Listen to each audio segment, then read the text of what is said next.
Magandang umaga! Kumusta po? Narito po ulit ang update natin para sa lagay ng ating panahon.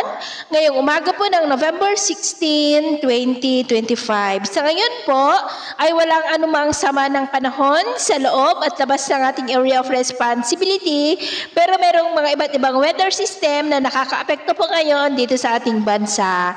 Amihan ang umiiral sa extreme northern Luzon at northern part ng northern Luzon at may shear line na nag-extend sa northeast ng Cagayan, easterly sa silangan ng Luzon at Visayas at may intertropical convergence zone na nag-extend po dyan sa may Mindanao. At sa ating long-range forecast ay wala pong bagyo na nakikita na tatawid dito sa ating kalupaan for the next 2 weeks, pero hindi pa rin inaalis ang posibilidad na maaari po na may sama ng panahon na mabubuo sa susunod na mga araw at ang development po ng mga yan ang ating babantayan. At sa lagay po ng ating panahon, ngayong madaling araw ay maayos naman po ang panahon sa malaking bahagi ng ating bansa, pero may tsansa pa rin ng mga isolated rain sa ilang bahagi ng Cagayan, Quezon, Catanduanes, Palawan, ilang bahagi po ng Negros, Cebu, Bohol, Leyte, Eastern Samar, Caraga at Northern Mindanao. At mamaya po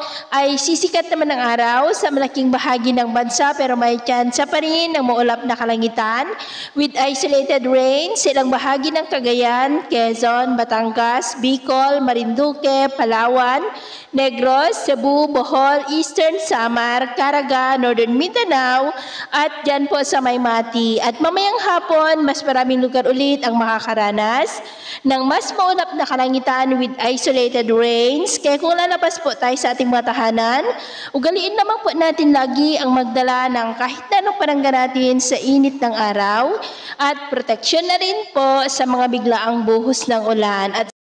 At sa atin naman pong mga baybayin, maalon po ngayon sa mga baybayin ng Batanes, Babuyan Islands, Ilocos Norte, silangang baybayin ng Luzon at maging sa mga baybayin ng Eastern Samar, seaboard ng Northern Samar, ng mga alon po ay posibleng aabot hanggang sa 2.5 to 3.5 meters height. Kaya hanggat maaari po ay iwasan na muna natin ang papalaot dyan sa mga may kulay pula para po mas makaiwas sa mga sakunang pangkaragatan.